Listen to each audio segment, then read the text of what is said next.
What's up, YouTube? It's the Action Figure Grader coming back to you with part 2 of the Hakes Lot 233 auction results. We all saw in the last video the amazing pre-production and prototype and engineering pilot items that were all vintage Kenner. Just incredible items. Now, I just wanted to go through mainly mint-on card items that sold. And I'm not going to show you everything because there was just too much to show. But I did pick out kind of a smattering of stuff that was really expensive and rare and stuff that was not, and most of it was pretty expensive. As I mentioned in my last video, I did bid on a couple of items, and I came close on a couple of them, and I decided not to push the issue. I just didn't see the point. I've got plenty. I don't need everything. So I think, you know, when I'm translating right now as to what I just said, and I think my translation is that I'm being cheap and I didn't feel like spending any money. But I do know a few folks that got some stuff in the Hakes auction, and I wanted to show you some of the more memorable ones that I was looking at. And here is one that's a pretty incredible item. This was an AFA 80 12-back Luke. But what's unique about this one is that this has a double telescoping saber inside the package and the SKU on the footer. So this was one of the very, very earliest factory manufactured, 12-backs that's out there for the Luke Farm Boy. And, there's not many of these that still exist. I know that Jeff Jacobs has one, and, this is obviously another one. Here's the footer that has the numbers on it, the SKU on the footer. And there's on the other side. So, these early SKU 12-back A's are very, very desirable within the collecting community. And what makes this one even more desirable is that it doesn't just have the regular normal lightsaber. It has the double telescoping saber. It was graded AFA 80 overall, 80, 90, 85. So this is, there's probably less than one or two that have a higher grade than this that exist in the world today. And the price reflected that. It sold, the value code for Hakes, which again, referring back to my last video, the value code is the estimate that Hakes puts on what they think the market value is for the item. And going into the auction, I was expecting closer to $50,000 for this item. I know of another one like this that I believe sold for $50,000 thereabouts.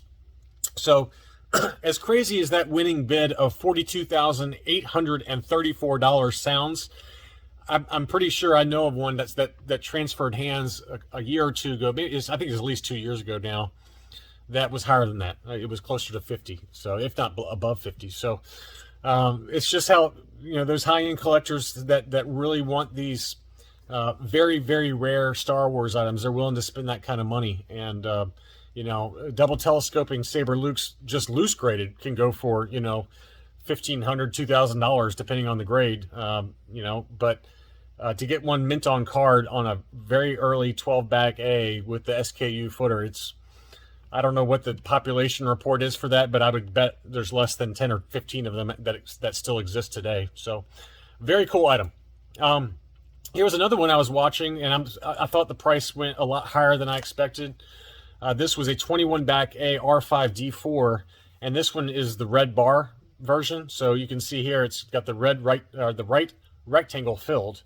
And this is the figure right here. Let's see if we can get a close-up of the, these red bar R5s, even loose graded, can go for quite a bit of money, $1,000 plus, depending on grades. Sometimes way higher than that even. But here's one mint on card. It was an AFA 75 plus, and I was putting the market value around $2,000 was my number, maybe $2,500, and it sold for closer to double that. So $39.11 after the 18% buyer's premium. So a really gorgeous item. And there was another one. This was another red bar R5 that was on a Return of the Jedi 77 back A card. This was graded AFA yellowed 80. That one sold for $3,374. So I find it interesting that a 21 back A R5 with a clear blister versus the yellowed blister Return of the Jedi sold for almost the same amount of money. It's a little bit less, but not significantly so.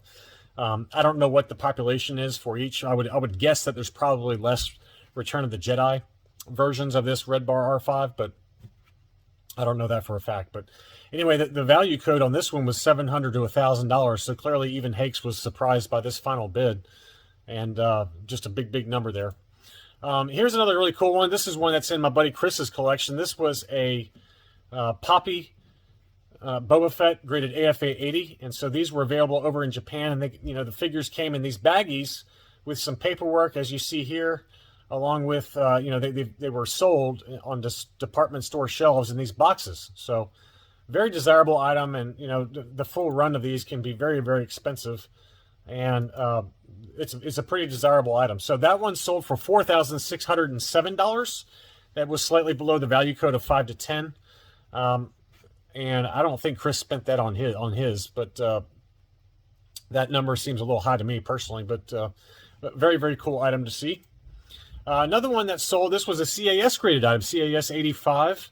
This was a 21 back, which back was that? 21 back B Greedo, and very nice example. It had the Toys R Us sticker, but very, very high grade, and the price was a really shocking number to me. That came back at $1,713 after the buyer's premium. I was expecting closer to the upper end of Hakes' estimate of $1,000. So clearly the market was ready for a early Greedo 21 back, given that price point. Another one that was really, I don't know what was going on with this one. It must be a pretty low production run for this specific 21 back, but this 21 back D Walrus Man, it must not have a lot of examples that remain, but anything with that offer extension with the boss on the label there, it's this is not a card back that I see regularly, and but still, the price was way higher than I expected. This was a 21 back D Walrus Man, AFA 85, so very, very high grade admittedly, but that thing sold for $3,180. So so in all fairness, I mean, I can't off the top of my head remember seeing that big offer extension sticker on a 21 back in a long time, if ever. And I'm sure Jeff or some of the other experts that are in a few of the groups that I'm a member of would be happy to chime in on that. But that's a pretty amazing item and a pretty amazing sales price. Another one that sold, this was a 21 back A Hammerhead, AFA 80, pretty standard Hammerhead, but very nice. And that one sold for $1,142, slightly above the value code that Hakes put on it. And this one sold for $1,298. This was a Snaggletooth on a 21 back B, AFA 80 overall. So just some early 20 and 21 backs that I wanted to show you. There were a number of power droids. So whoever was the seller for a number of these items in the Hakes auction clearly had a power droid fetish, because there were some gorgeous power droid card backs that were for sale, and we're going to kind of go through all of them together. This was a 20 back F power droid graded AFA 80. That one sold for $1,150, slightly above the Hakes estimate, but what a gorgeous example that is. Really nice. And I think that's the 20 back F. Yeah, so this is the one I have already with the Death Star droid. So I was watching that one pretty closely, but I didn't want to spend that kind of money right now. It's just crazy. Here it was this was the 20 back G, and that one sold for, that was AFA 80, and that one sold for $1,152 after the buyer's premium. So pretty similar numbers, $1,150 for the 20 back F and $1,152 for the 20 back G. So pretty close. Again, very, very similar price point. This was the 21 back B, AFA 80 also, and that one sold for $1,168. So they all kind of sold in that, mid 1,100 range. Here was another one that was that went quite a bit higher. This is the 21 back C. That one sold for $1,687, also an AFA 80. So really pretty item there. And this was, I assume, a Toy Tony. This is the General Mills German card back. Here's what those German card backs look like with the ESP cards. They got the German language on the back, but most of these were assembled by Toy Tony after the fact, after the factories closed down. So, but a lot of them did make it through AFA and UKG authentication back in like 2013 or so. I'm assuming this is a Toy Tony, just given the high grade of this one. But that one sold for $650. So just nice to see what those are doing. Those General Mills German card backs. Here's one I actually bid on pretty hard. I almost went a little bit higher because I knew that my bid was probably gonna be too low. But this is the debut card, 41 back A for Lobot. This was graded AFA 80, straight 80s, unpunched. Really nice. This is the survival kit. I've got the 41 back B. I was like, it'd be a nice companion for my 41 back B. So I did bid on this one. and I almost bid again just to test out the waters, but I decided not to. I was like, do you really, John, do you really need another Lobot? No one cares about Lobot, so I don't know if I really needed another one, but I thought about it, but I decided not to. But that one sold for $472 after the buyer's premium. I thought that was pretty reasonable and kind of where I expected it to go. Another one that I did bid on, and it just got completely out of control at the end there, it was actually out of control before the last day of bidding, really. This was the 41 back A Dengar AFA 80 plus. Really nice. I think this is his debut card also, but you don't see many high-grade Dengars. They just, someone, I forgot who it was that told me this in a message on in one of my videos, but Dengar was apparently a pretty big peg warmer back in the day, so a lot of those are pretty beat up nowadays, the survivors that are still mint on card. But this is a beautiful AFA 80 plus example with a survival kit offer.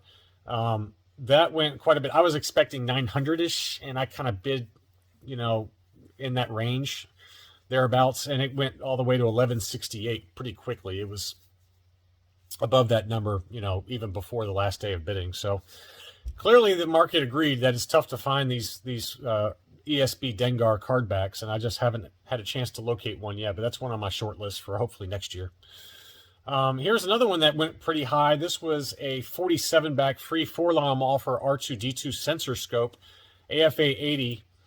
And I feel like I just saw one of these sell in a different Hakes auction, maybe the last Hakes auction, for closer to $800 or $900. But this one sold for $1285. So it's about a 30% jump over where I think this one sold in the last Hakes auction. But don't quote me on that. I'm only going on memory. But that might have been a 48 back. I can't remember. I think it was a 48 back that I bid on with the R2. But this 47 back went $1285, and just a really high number there. Let's see. And we had a few later cardbacks. This was, on the lower end of the price. Unfortunately, this is one of the least expensive options that was out there. But this is a Palitoy Tri-Logo weak-weight graded AFA 80 plus. This is another one I bid on. I knew, I didn't expect it to go to almost $400. This one sold for $390. But my bid was fairly close to that. But I just didn't feel like going too much higher on a Tri-Logo. I don't know. It wasn't exciting to me. After all these other items, this one didn't seem that exciting to me, so I kind of backed off on that one as well. But another interesting one to see. And then this one was a beautiful example. This is the Lili Ledy, the actual true Lili Ledy market Emperor's Royal Guard graded AFA 80. And it is very, very difficult to find the Lili Ledys with the El Regreso del Jedi cardbacks. I mean, just gorgeous, gorgeous item. Clear blister. You can see the back there. These obviously came, if you can go back and look at my channel, I've got a number of these loose graded with the cardbacks, but this is the positive cardback, and then the negative cardback was all black, whereas the characters were in white font. So this is the positive cardback. But what a gorgeous example. That one sold for big money to $58.41 after the buyer's premium, which was slightly above the upper end of the range that Hakes had on this one of $2,000 to $5,000. Last one before we wrap up was another one, was a really cool one. I thought this price was actually pretty good for what it was. This was a PBP R2-D2, and it was inside the blister backwards. And I think, don't quote me on this, but I think this is the regular R2-D2 on the sensor scope. But you can see the sensor scope scratched out there. So I don't know if PBP took the sensor scope cardbacks and then, at the factory, I assume they kind of blocked through where it says sensor scope. You can see the PBP 1 free figure sticker offer there. There's the back of the cardback. Really gorgeous example, but you can see how it's packed in backwards there. A little bit of shading there on the sticker there. And that's why it got the 75 for the figure score on that one. So it was graded card of 80, blister 85, figure 75. Return of the Jedi 65 back R2. So it must have been a factory thing where the PBP factory scratched out the sensor scope, blocked it out, and then just put in the regular R2-D2. But it was packed in backwards, as AFA says on there. But yeah, the reason it got that 75 score, I assume, is because it looks like the sticker is starting to fade a little bit. But man, what an awesome item. Again, that sold for $14.53 after the buyer's premium. I thought that price was pretty good. That's kind of right mid-range of where it was on the value code, but I would have paid that all day long. I thought that was a very fair price. But again, there was a lot more out there. There was some loose gray. There was just all kinds of stuff in the auction. I didn't want to run this on too long, but I wanted to show you some of the highlights of some of the items that I was personally watching, and just really beautiful items overall in this auction. One of the better Hakes auction lots, in my opinion, in a while. And for those of you that were able to pick some stuff up, congratulations. Really cool items.